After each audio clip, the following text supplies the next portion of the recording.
इमरान खान साहब की बहनें और सोहेल आफरीदी साहब अडयाला की तरफ रवाना होंगे। उस पर तो फिर जब अपडेट आएगी तो बात करेंगे।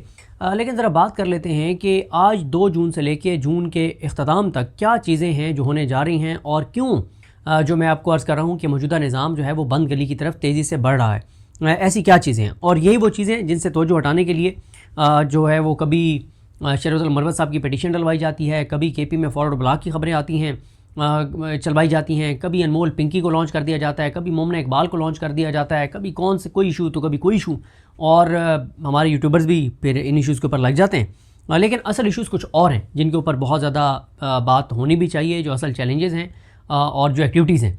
और कल आपने देखा कल रात को जैसे मैंने आपको बताया था कि TV चैनल्स को ये कहा गया कि आपने इस स्टोरी को ज़रूर करना है कि KP के अंदर को फॉरवर्ड ब्लॉक बन गया है। हालांकि कल शाम को वो लेटर भी सामने आ गया था जिस लेटर में वाज़ेह था कि कोई फॉरवर्ड ब्लॉक नहीं है, कोई सोहेल आफरीदी को नहीं हटा रहे, जो नाराज़ अरकान जिनको कहा जा रहा है ना उनकी तादाद सामने आई। उसके बावजूद कल रात को शाहज़ेब खानज़ादा ने ये स्टोरी तो की अपने प्रोग्राम में कि जी KP के अंदर फॉरवर्ड ब्लॉक बन गया है, ये मसला है वो मसला है। लेकिन शाहज़ेब खानज़ादा ने GB के अंदर जो तहरीक इंसाफ और GB के अवाम के साथ हो रहा है उसके ऊपर कोई बात नहीं की। शाहज़ेब खानज़ादा ने इस पर कोई बात नहीं की कि AJK के अंदर 9 जून की कॉल दे दिया है अवामी एक्शन कमेटी ने।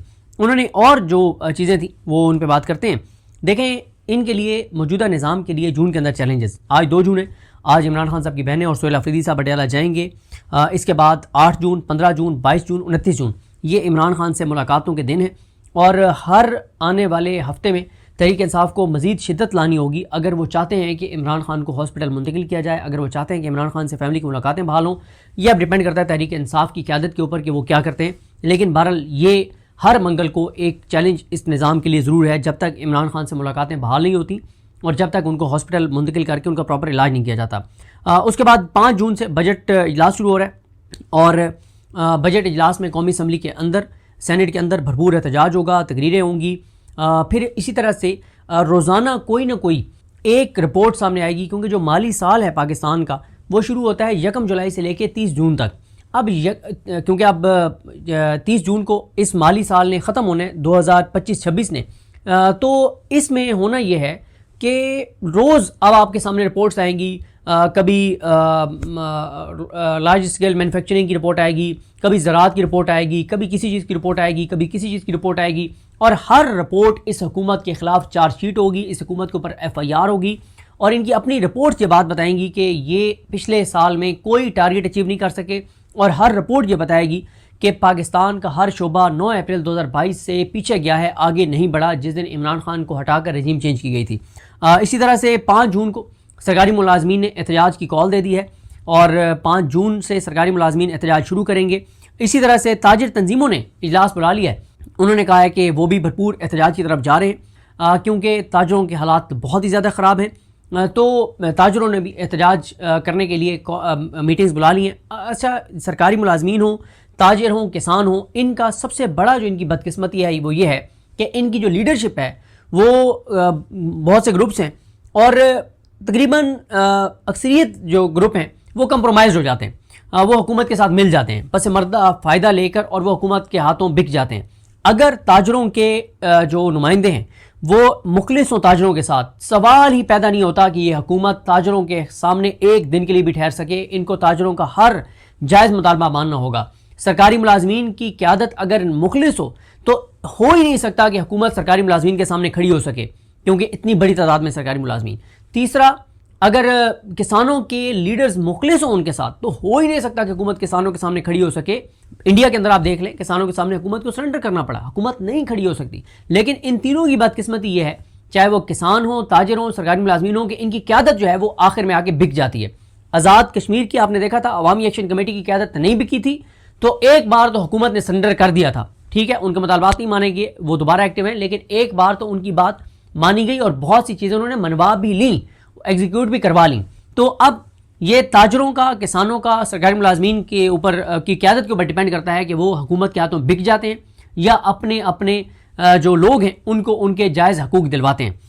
उसके बाद नए बजट के हवाले से बहुत ही ख़तरनाक खबरें आ रही हैं, बहुत ही ख़तरनाक खबरें आ रही हैं। आप अंदाज़ा लगाएं कि क्या नाम है उनका, साले ज़ाफ़िर साहब जैसी जो हुकूमत के हामी हैं वो कल पब्लिक TV के प्रोग्राम में वो ये कह रहे थे कि पहली बार मुझे खौफ आ रहा है, इस तरह की वो बात कर रहे थे बजट के हवाले से। अगर साले जाफिर साहब की बस हो गई है और ज़रियाब साहिबा के प्रोग्राम में वो कह रहे थे पब्लिक टीवी पे, अगर साले जाफिर जैसी शख्सियत जो है जो इतने शदीद प्रो PMLN, मतलब मैं यही अल्फाज इस्तेमाल कर सकता हूँ, बुज़ुर्ग हैं, बड़े हैं, बाकी आप बेहतर जानते हैं, अगर उनको खौफनाक एक तस्वीर नज़र आ रही है बजट की, तो होगा क्या? यानी सोलर ये महंगा करने जा रहे हैं, इलेक्ट्रिक गाड़ियाँ ये महंगी करने जा रहे हैं, हर चीज़ के ऊपर सेल्स टैक्स ये बढ़ाने जा रहे हैं, बिजली ये महंगी करने जा रहे हैं, पेट्रोल डीजल ये महंगी करने जा रहे हैं, LPG पहले ही महंगी हो गई है। तो बहुत ही खौफनाक खबरें होंगी नए बजट की तफसीलात जैसे जैसे सामने आएंगी। और पहले ही लोगों को ये खुदकुशियों तक लेकर आगे इन्होंने पता नहीं कहाँ पर लेके जाना लोगों को। फिर 7 जून को GB में इलेक्शन है और इलेक्शन से पहले जो कुछ हो रहा है वो आपके सामने है। आज तहरीक इंसाफ के मजीद लीडर्स वहाँ पर पहुँचेंगे, क्या होता है, उनको इंटर होने दिया जाता है, नहीं होने दिया जाता, जिस तरह से सिस्टम एक्सपोज हो रहा है। कुछ लोग तहरीक इंसाफ के वहाँ पर पहुँचे हुए हैं, शाहिद खटक साहब समेत दीगर, वो इस पर मुसलसल बात कर रहे हैं। और GB के अंदर ये जो कुछ अच्छा, एक चीज़ है, अभी शायद प्लान इनका चेंज हो रहा है कि PTI के हमारे जाफ्ता जो उम्मीदवार हैं उनको जीते दिया जाए और उनको लोटा बना लिया जाए। अब ये खालिद खुर्शीद साहब का इम्तिहान है कि जो लोग अगर जीत जाते हैं PTI के टिकट पे, तो वो उनको कैसे PTI के साथ रखना है, क्योंकि GB में ज़ाहिर है मेन लीडर खालिद खुर्शीद साहब हैं, तो देखते हैं कि चीज़ें वो कैसे फिर मैनेज करते हैं। फिर इसी तरह से 9 जून को पहले मैं आपको बता चुका हूँ कि आज़ाद कश्मीर के अंदर हड़ताल है। फिर 10 जून को किसानों ने पंजाब असम्बली के घेराव का ऐलान कर रखा है। 13 जून को अहले तशरीह तंजीमें जो हैं उन्होंने मीनार पाकिस्तान पर जलसे का ऐलान कर रखा है। बड़ी सख्त तकरीरें होंगी, देखते हैं क्या चीज़ें होती हैं। फिर उसके बाद PTI के वकला 4 बार जून के अंदर आएंगे, एहतजाज करेंगे इस्लामाबाद हाई कोर्ट और सुप्रीम कोर्ट के बाहर, बड़ी एक्टिविटी करेंगे इस रेड जोन के अंदर PTI के वकला। फिर इसी तरह से अमेरिका की जानिब से अब्राहम अकॉर्ड का जो अब्राहम अकॉर्ड के ऊपर दस्तखत करने का मुतालबा है, वो एक चैलेंज है हमारी हुकूमत के लिए, हमारे मौजूदा निज़ाम के लिए।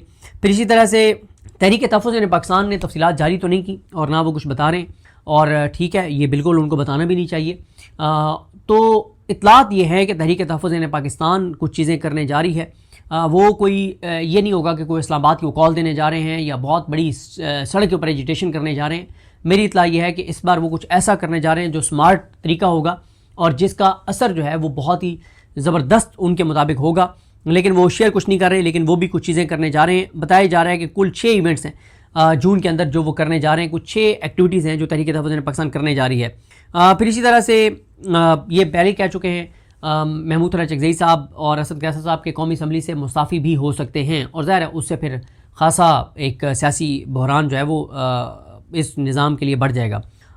NFC के ऊपर जो सूबे का शेयर है उसके ऊपर KP एक बड़ी एक्टिविटी करने जा रहा है। KP सूबा जो है KP गवर्नमेंट इस्लामाबाद में वो करेंगे। 3 दिन का वो इवेंट होगा, 2 दिन वो कौमी कॉन्फ्रेंस टाइप एक होगी और तीसरे दिन फिर वो रेड जोन में आके और प्रोटेस्ट भी अलामती करेंगे। फिर इसी तरह से PTI की जो ओवरसीज़ चैप्टर है जिस पे मैंने पिछली वीडियो में बात की थी, वहाँ पे कुछ तब्दीलियाँ मुतवक्के हैं। अगर तो वो तब्दीलियाँ हो जाती हैं तो फिर आपको ओवरसीज़ पाकिस्तानियों के महाज के ऊपर भी हुकूमत के लिए खासी मुश्किलात आपको नज़र आएंगी। और अगर जो मौजूदा ओवरसीज़ के बड़े हैं जो ओवरसीज़ पाकिस्तानियों की तंजीमों को देख रहे हैं, अगर यही रहे तो फिर जून के अंदर कोई ओवरसीज़ के अंदर आप एक्टिविटी नहीं देखेंगे, क्योंकि इस वक्त वाज़ेह तौर पर ये नज़र आ रहा है कि जो ओवरसीज़ की तंजीमों को हेड करने वाली शख्सियात हैं PTI की, वो 100% कंप्रोमाइज़ हैं। वो मुकम्मल तौर पे हाथ रख के बैठे हैं, कहीं पे कोई मौसर चीज़ वो नहीं कर पा रहे। और इसकी ये वजह नहीं है कि ओवरसीज़ पाकिस्तानी इमरान खान के साथ नहीं है, उसकी वजह यह है कि जो ओवरसीज़ पाकिस्तानियों की क़यादत है वो मुकम्मल तौर पर बिक चुकी है, कंप्रोमाइज़ हो चुकी है और उनका कोई इरादा नहीं है इमरान खान के लिए कुछ करने का। मौजूदा हुकूमत के लिए, निज़ाम के लिए बलूचिस्तान और KP की सिक्योरिटी सिचुएशन ये बड़ा एक चैलेंज है। क़यामत खेज़ गर्मी चल रही है और लोड शेडिंग शदीद हो रही है, बिजली महंगी होगी, ये एक बड़ा चैलेंज है।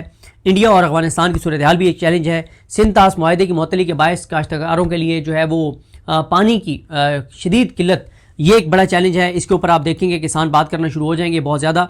UAE जो पाकिस्तानी को निकाला जा रहा है ये। फिर इकॉनमी के महाज के ऊपर ना बहुत सारी चीज़ें हैं, जैसे टैक्स कलेक्शन में नाकामी, अवाम से पिछले 4 बरस में 4300 अरब पेट्रोलियम लेवी इन्होंने वसूल किया है। अगले 5 साल में 10,780 अरब पेट्रोलियम लेवी ये लेंगे। 5,000 अरब गैस और बिजली का सर्कुलर डेट है। पिछले 8 बरसों में IPPs को $40 अरब ये दे चुके हैं, कोई 8,300 अरब से ज़्यादा। इसी तरह से इंपोर्ट्स का बढ़ना, एक्सपोर्ट्स का गिरना, महंगाई का बढ़ना, गुर्बत, बेरोजगारी के तमाम रिकॉर्ड टूट चुके हैं। गैर मुल्की सरमायाकारी पिछले 1 साल में यानी मरीम नवाज ने जितने में जहाज़ खरीदा उससे कम गैर मुल्की सरमायाकारी हुई है। किसान का पिछले 4 वर्षों में 6000 अरब से ज़्यादा का नुकसान हुआ है। GDP ग्रोथ का टारगेट ये अचीव नहीं कर सके। कोई एक शोबा भी पाकिस्तान का ऐसा नहीं है जो 9 अप्रैल 2022 से आगे बढ़ा हो। तो और बहुत कुछ है इस तरह का। तो ये असल में ये 20 मैंने आपको चैलेंजेस और एक्टिविटीज़ बताई हैं जो होने जा रही हैं, जो मौजूदा चैलेंजेस हैं इस हुकूमत और इस निज़ाम के लिए। लेकिन कुछ ऐसी चीज़ें क्रिएट की जाती हैं जिससे यूट्यूबर्स भी उसी के पीछे लग जाएं, कभी अनमोल पिंकी के पीछे लग जाएं, तो कभी मोमना इकबाल के पीछे लग जाएं, तो कभी शरफ मरवत की पिटीशन के पीछे लग जाएं, तो कभी फॉरवर्ड ब्लॉग के पीछे लग जाएं। और ये सारी चीज़ें इसलिए कराई जाती हैं कि ये जो 20 आपको चैलेंजेस और बड़ी चीज़ें आपको मैंने बताई हैं इनके ऊपर बात ना हो। तो जून खासा गर्म है और सब इस वक्त एक्टिव हो रहे हैं। अब आगे मज़ामत करते हैं नहीं करते, देखें ना, जैसे मैंने आपको ताजरों, किसानों का और इनका बताया है, सरकारी मुलाजमीन का, सरकारी टीचर्स का, पेंशनर्स का, इन सब की एसोसिएशंस हैं, इन सब की ऑर्गेनाइजेशंस हैं, इन सब की तंजीमें हैं। लेकिन इनकी लीडरशिप जब कंप्रोमाइज़ हो जाती है तो फिर पूरी कम्युनिटी जो है वो शिकस्त खा बैठती है। तो कैसे चीज़ें आगे बढ़ती हैं, क्या होता है, आपको अपडेट करेंगे। मुझे अपने दुआ में याद रखें। अलगनी मान साहब का हामी नासरो। अल्लाह हाफ़िज़।